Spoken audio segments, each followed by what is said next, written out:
आज हम लोग पढ़ेंगे बायोटेक्नोलॉजी प्रिंसिपल एंड प्रोसेस के tools of recombinant DNA technology के बारे में।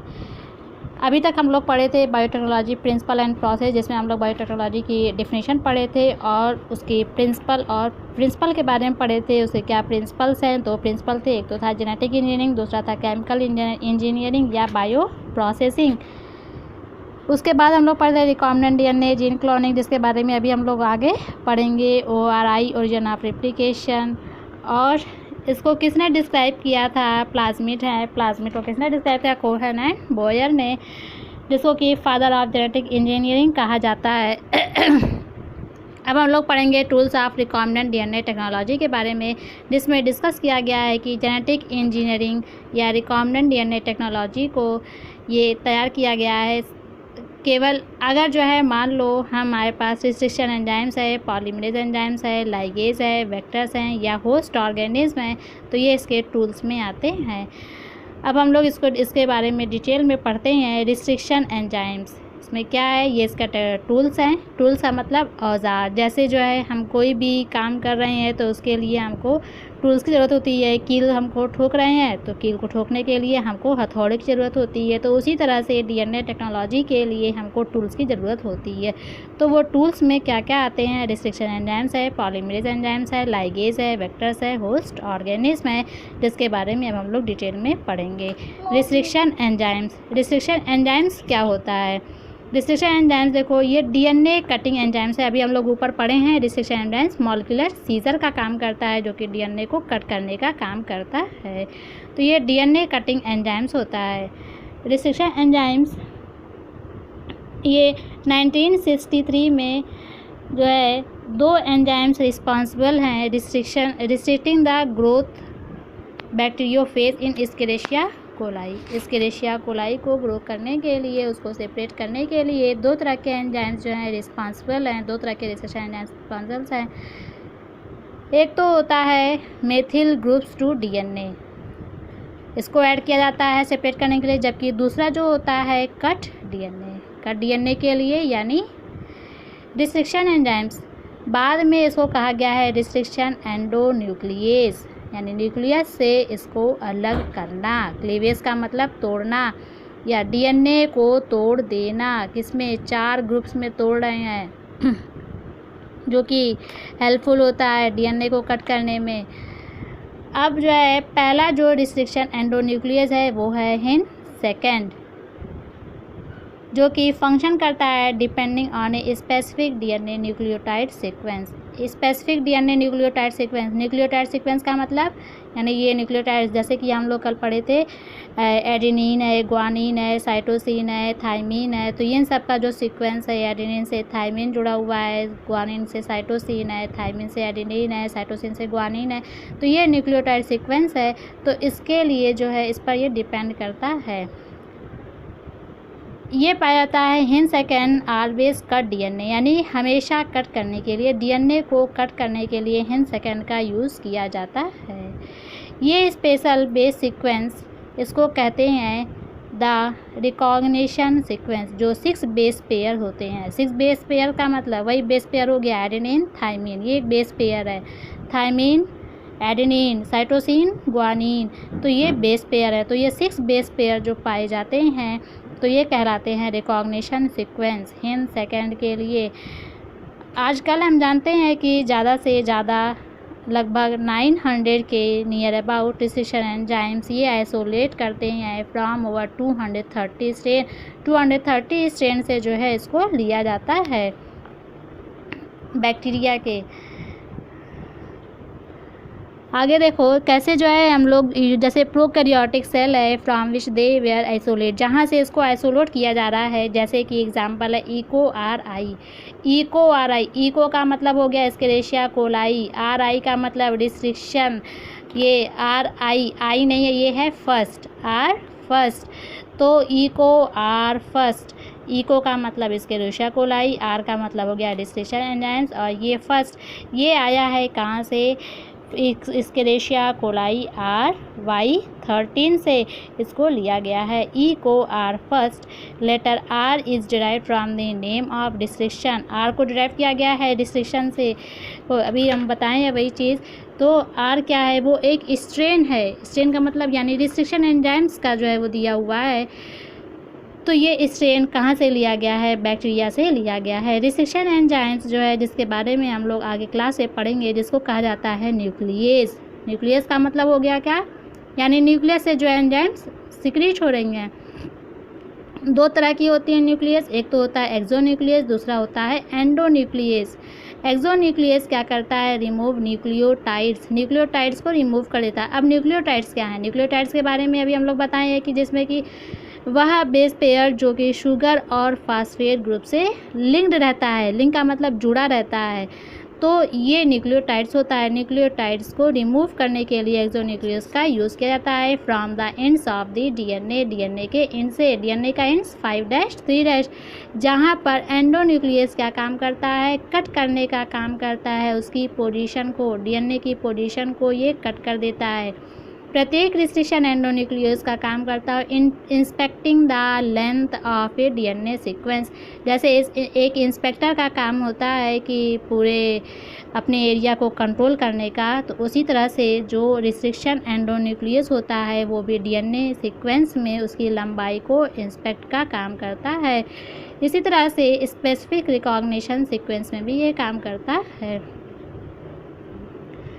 डीएनए जो है विल बाइंड, अगर इसको बांध दिया गया और इसको कट करते हैं प्रत्येक 2 स्ट्रैंड्स में, डीएनए क्या है 2 स्ट्रैंड्स में है, तो इन दोनों स्ट्रैंड्स को डबल हेलिक्स को है अगर मान लो कट कर दिया जा रहा है एक स्पेसिफिक पॉइंट से, तो शुगर फॉस्फेट में ये क्या होता है, ये एक बैकबोन का काम करता है।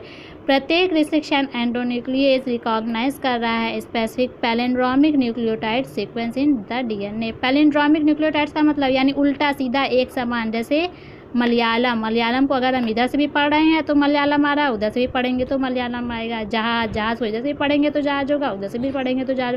तो ये होता है पैलिंड्रोमिक न्यूक्लियोटाइड सीक्वेंस। तो प्रत्येक रिस्ट्रिक्शन एंडोन्यूक्लियस का क्या काम होता है, यानी रिकॉग्नाइज कर रहा है, पहचान रहा है। कब, जब इसको इन दोनों स्ट्रैंड्स को आपस में कट कर दिया जाता है। तो 5' एंड से 3' एंड भी वही चीज़ होगी और 3' एंड से भी 5' एंड भी वही चीज़ होगी। जैसे यहाँ पर देखो सेम होगा, यानी उल्टा सीधा एक समान। 5' एंड से 3' तक, जी से सी तक है, और 3' से 5' सी से जी तक, तो वही चीज़ आ रही है। तो ये होता है पैलिंड्रोमिक न्यूक्लियोटाइड सीक्वेंस।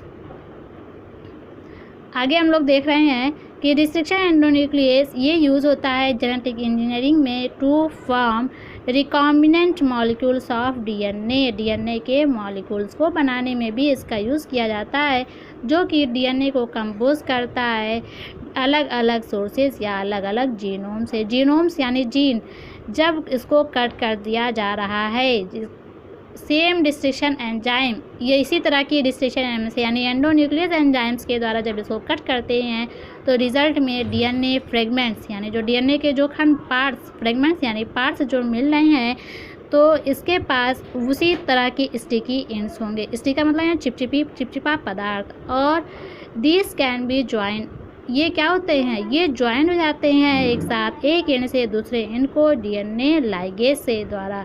यानी कट करने का काम कौन करता है, रिस्ट्रिक्शन एंजाइम्स कट कर रहा है। लाइगेज क्या काम करता है, जोड़ने का काम करता है। जैसे यहाँ पर देखो फिगर में दिया हुआ है कि एक फॉरेन डीएनए है। फॉरेन डीएनए का मतलब यानी दूसरे ऑर्गेनिज का डीएनए है। और वेक्टर डीएनए, प्लाज्मिड जो वेक्टर, जैसे कि मलेरिया है, मलेरिया क्या है, मॉस्किटो क्या है, वो मलेरिया का वेक्टर होता है। तो उसी तरह से ये वेक्टर डीएनए है, फॉरेन डीएनए, इसमें क्या किया जा रहा है, डाला जा रहा है। तो सेम रिस्ट्रिक्शन एंजाइम से जब इसको हम कट कर रहे हैं, प्लाज्मिड को कट करते हैं, वेक्टर को कट करते हैं, दोनों both foreign DNA and vector DNA, यानी दोनों को कट किया जा रहा है, फॉरेन डीएनए को भी और वेक्टर डीएनए को भी। देखो यहाँ पे कट किया गया है फॉरेन डीएनए को भी और वेक्टर डीएनए को भी। तो इसमें से क्या होता है, यही चीज़ जैसे इसमें स्टिकी एंड्स होगी उस वैसी ही इसमें भी स्टिकी एंड्स होंगी। तो इन दोनों स्टिकी एंड्स को क्या करते हैं, इस फॉरेन डीएनए को वेक्टर डीएनए में जोड़ देते हैं। किससे जोड़ रहे हैं, लाइगेज एंजाइम से जोड़ा जा रहा है। तो जब ये लाइगेज एंजाइम से जोड़ा जाता है, फिर इसको जो है ये क्या बन रहा है, ये एक डीएनए पार्ट्स बन गया। होस्ट ऑर्गेनिज का भी हो गया है और जो फॉरेन डीएनए था वो उसमें डाला गया था वो भी बन गया है। तो अब ये जो है ये एक पूरा कंप्लीट डीएनए मॉलिक्यूल्स हो गया है। इसको क्या करें, ट्रांसफॉर्म किया जाता है, यानी ये बैक्टीरिया में डाला जा रहा है। बैक्टीरिया एस्केरिशिया कोलाई उसमें डाला जा रहा है। जब इसमें सेल डिवीज़न होता है तो ये एस्केरिशिया कोलाई क्या होते हैं, वो डिवाइड हो जाते हैं और रिकॉम्बिनेंट डीएनए तैयार हो जाती है। तो ये रिकॉम्बिनेंट डीएनए की एक प्रोसेस होती है। अब है separation and isolation of DNA fragments. ये इंपॉर्टेंट है, मोस्ट इम्पॉर्टेंट है, इसमें से क्वेश्चन आता है separation and isolation of DNA fragments में से।